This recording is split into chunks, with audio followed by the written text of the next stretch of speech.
राम राम जी सभी को। आज की कहानी का नाम है काली बीबी। चैनल पर नए हो तो सब्सक्राइब कर देना, वीडियो को लाइक शेयर कर देना। पूर्वा गहरे रंग की हरी साड़ी पहनकर जैसे ही अपने पति के सामने आई और पूछा, मैं अच्छी लग रही हूँ ना? तो उसका पति चंदन बोला कि एक तो तुम्हारा रंग, ऊपर से ये गहरे रंग की साड़ी अच्छी भी कैसे लगेगी? पहले ही लोग तुम्हारे रंग को देखकर मुझ पर ताना मारते हैं।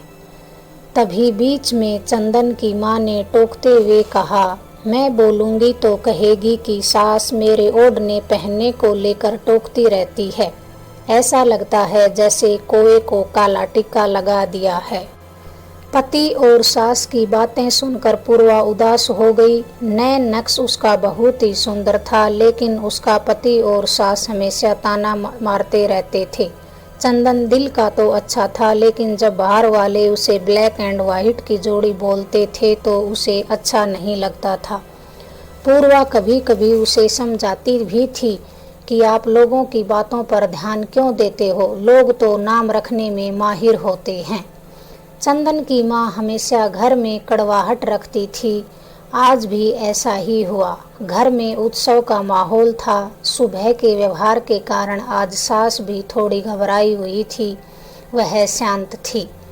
चंदन भी खुद पर शर्मिंदा था। दोनों ही सोच रहे थे कि आज उत्सव के दिन भी हमने पूर्वा का दिल दुखा दिया। चंदन किसी काम के लिए बाहर चला गया। उसने रास्ते में गहरे हरे काले रंग की साड़ियाँ पहने कई औरतें मिली। वे सभी अच्छी लग रही थी क्योंकि उनका रंग साफ था। तभी रास्ते में चंदन का दोस्त राकेश मिल गया। राकेश चंदन को अपने घर ले गया। राकेश का पूरा परिवार वहाँ मौजूद था। तभी राकेश की पत्नी आई। उसने काली साड़ी पहन रखी थी और उसका रंग भी काला ही था। तभी उसकी ननद पीछे से बोली, भाभी आप बहुत ही सुंदर लग रही हो। राकेश की पत्नी का चेहरा चहक उठा। उससे ज्यादा खुश तो राकेश हुआ। चंदन राकेश को कौतूहल से देख रहा था। तभी राकेश बोला, चंदन मैं तुम्हारे मन में जो कुछ चल रहा है उसे बताने को तैयार हूँ। चंदन हड़बड़ाया और बोला, क्या? राकेश ने कहा, मैंने तुम्हारे मन की बात पढ़ ली है। चंदन बोला, चलो बताओ तो सही। राकेश बोला, तुम यही सोच रहे हो कि मेरी पत्नी काली है और उसने काले रंग की साड़ी पहनी है, फिर भी मैं इतना खुश क्यों हूँ? चंदन शांतिपूर्वक राकेश की बातें सुन रहा था।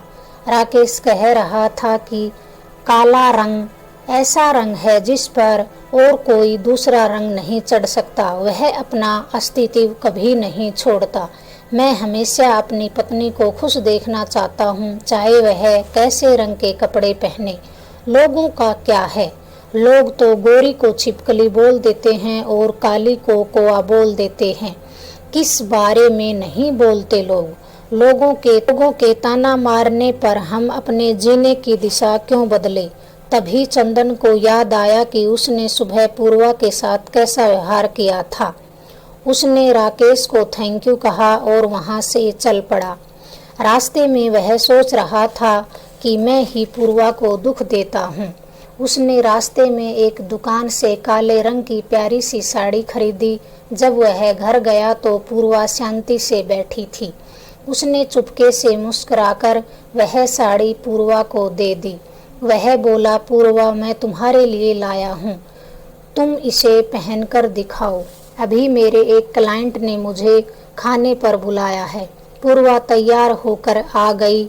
आज चंदन का मन बदला तो नजरें भी बदल गई। पूर्वा को देखते ही देखता रह गया। कितनी प्यारी लग रही थी और लंबी गुथी चोटी उसके सौंदर्य पर चार चांद लगा रही थी।